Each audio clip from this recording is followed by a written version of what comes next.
Good evening, a very warm welcome to this edition of Business at 9. I'm Vikram here on ET Now. Now, the subject is the Congress Party, the grand old party, the Indian National Congress. Well, whether you talk about Bollywood, you talk about cricket, you talk about elections, Indians get hooked to all of these all year round. Now, the first two are a source of entertainment, while politics is rather serious business. But who would have thought that elections in India could be a source of comic relief? Congress Party's charge of EVM tampering after every loss is now officially a part of the news cycle. We expect it. So what has happened to the oldest political party of our country? Who is the chief of this BLAME-IT-ON-EVMs brigade of the Congress Party? And does the party have any inkling of the message that its childishness is sending out to voters and to the audience waiting for perhaps a new entertaining script even?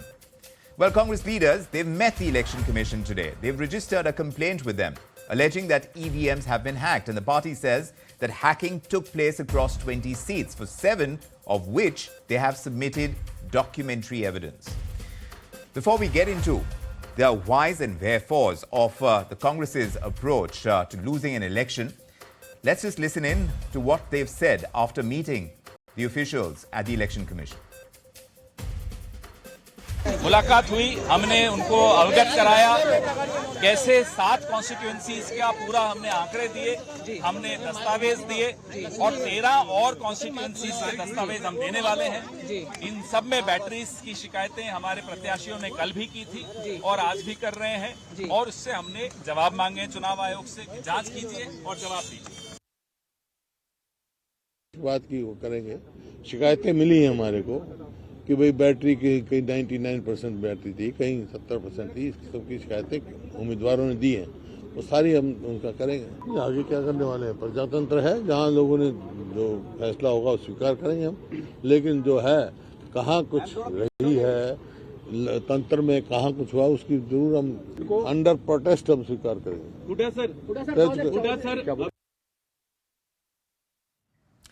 Mr. Huda says that the results of the Haryana polls have been accepted under protest. Let's decode the Congress's strategy, if at all it can be called that. And for that, Senior Journalist Madhavan Narayanan with us on this edition of Business at 9. Mr. Narayanan, pleasure having you on the show and a warm welcome. But my primary question to you is this. Why do you think the Congress is resorting to this old playbook of theirs after wresting 99 seats for the Lok Sabha, after getting a position of leader of opposition, which they didn't have for a span of 10 years? Why do they need to resort to that old playbook of EVM tampering? Vikram, it's a good question, but let me split it into 2 halves, because there's one way of looking at it the way we do, which is that Congress is a party of sore losers who are trying to make excuses for the defeat. But it's equally true that if you look at the Haryana verdict, it's a very narrow victory. In about a dozen seats, they have lost by lower than 500 seats.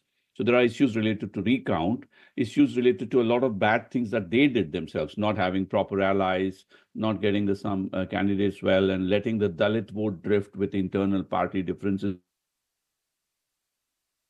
So at one level, it's a catch, let me put it in a paradoxical statement. Congress has not lost badly, but is behaving like a bad loser. So why? Because they want to send out the impression across the country that the BJP is doing something that is messing with the institutions that include the Election Commission. Now, in this particular instance, there is not sufficient evidence because, yeah, there is this battery issue and some recount issues. But at the same time, if you see the way the BJP has been using the office of the governor or, dealing with the judiciary in some cases, or using the media of certain sections of the media in their own propaganda sort of a way, or rather the media in some sort of a cozy relationship with this, there is a certain asymmetry in the way politics is being played out in this country. So the BJP follows asymmetry from one angle, from a democratic perspective, and the Congress seems to follow it from another perspective. The BJP is breaking some of the old conventions of parliamentary democracy.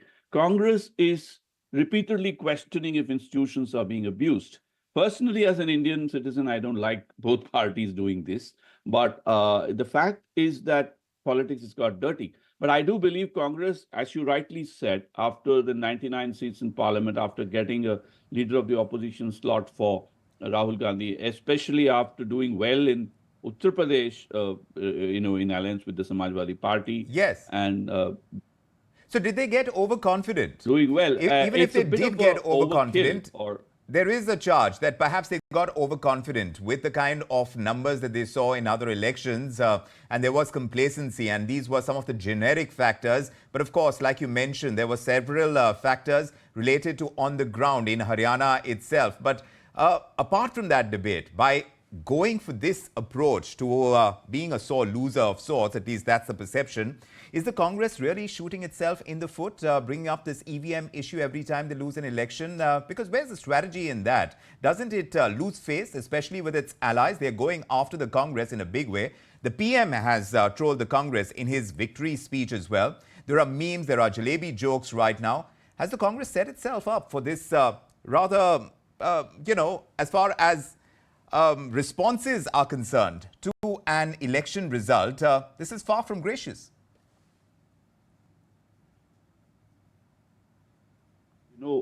Equally responsive. The Prime Minister's speech is also a bit of an overkill, I suspect.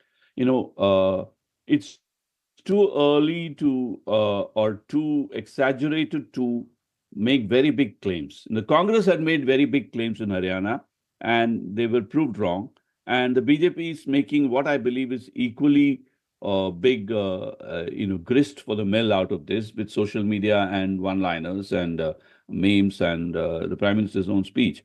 I would, this is ET now, Vikram, let's look at the data rather than the hype and the social media narrative, because we'd like to stand out and make it data-based and evidence-based in the way we look at things. So as I was telling your own Hindi channel, Sandesh, this evening, if you go back to just a year and a half ago in Karnataka, that's when the real inflection point came in Indian politics. Congress won in Karnataka and replicated the model in Himachal to some extent. And they've actually, whether the BJP accepts it or not, the agenda has been shifted by the Congress after the Karnataka elections. Now, today, the way Maharashtra is being wooed by the BJP and Haryana is being wooed, already successfully wooed by the BJP, there is something like a Karnataka welfare model playing out everywhere in Telangana, in Himachal Pradesh, in Haryana, and in Maharashtra.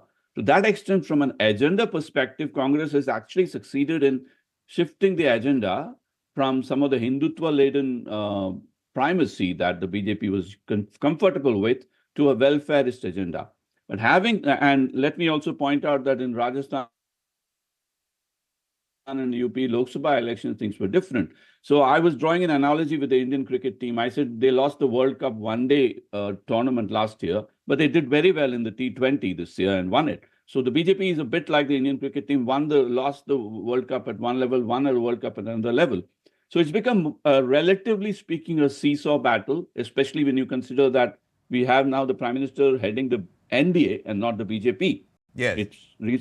And we have a whole lot of, just like in cricket, there's a lot of election matches being Yes, and in fact, much of what has happened, Jharkhand, the Prime Minister leading an NDA rather than a BJP government, a lot of that has to do with what you're pointing out, that the Congress was successfully able to, in whatever little way, to be able to change the discourse, as it were. In fact, the Prime Minister, perhaps the Congress has played into the hands of the BJP by doing that, and the Prime Minister got a chance to say this in his victory speech. Just listen to what he said. Congress Bharat के सर्वजन हिताय, सर्वजन सुखाय की भावना का दमन कर रही है, सनातन परंपरा का दमन कर रही है।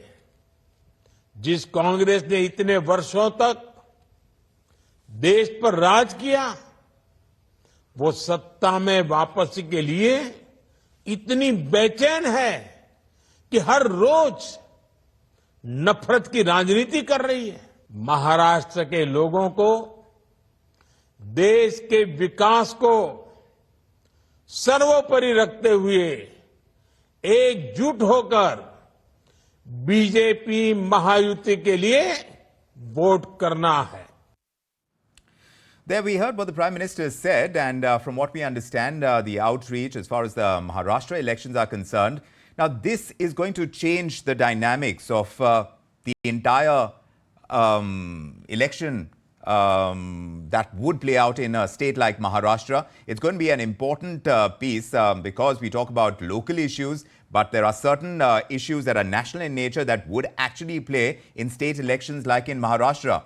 So how are those dynamics going to change now that Congress is taking this approach to losing an election in Haryana, where its allies are even going after them? And perceptually, that's not going to work out for the Congress, will it?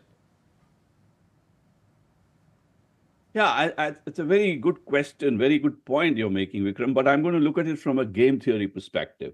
You know, in the sense that when you lose one game, you are actually prepared better for the next game.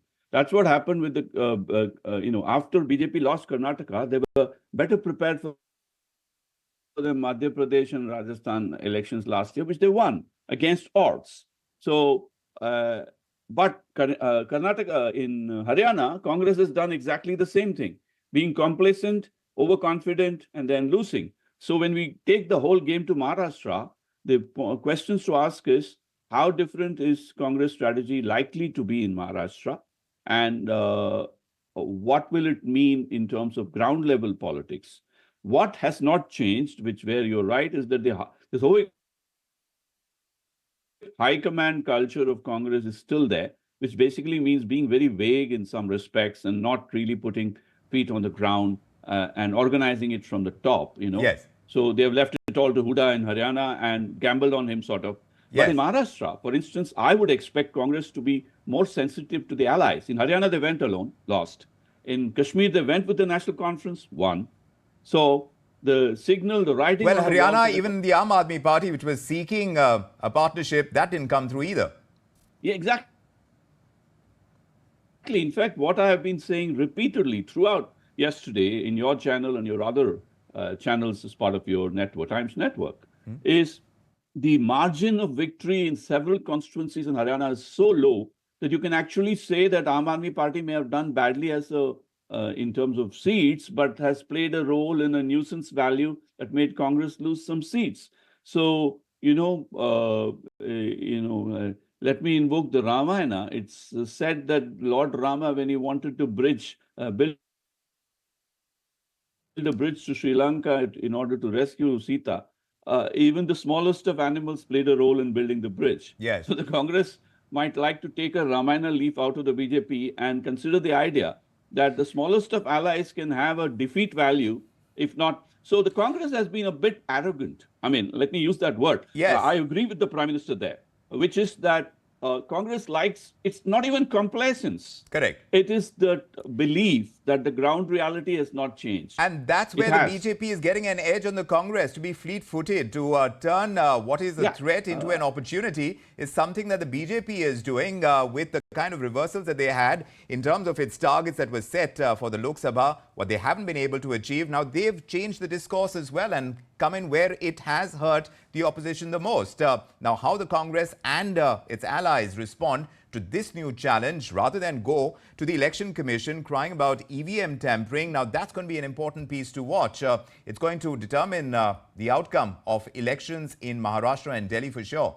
Mr. Narayanan, always a pleasure having you on the show. Thank you so much for joining us with your perspective as ever. We take a very quick break now.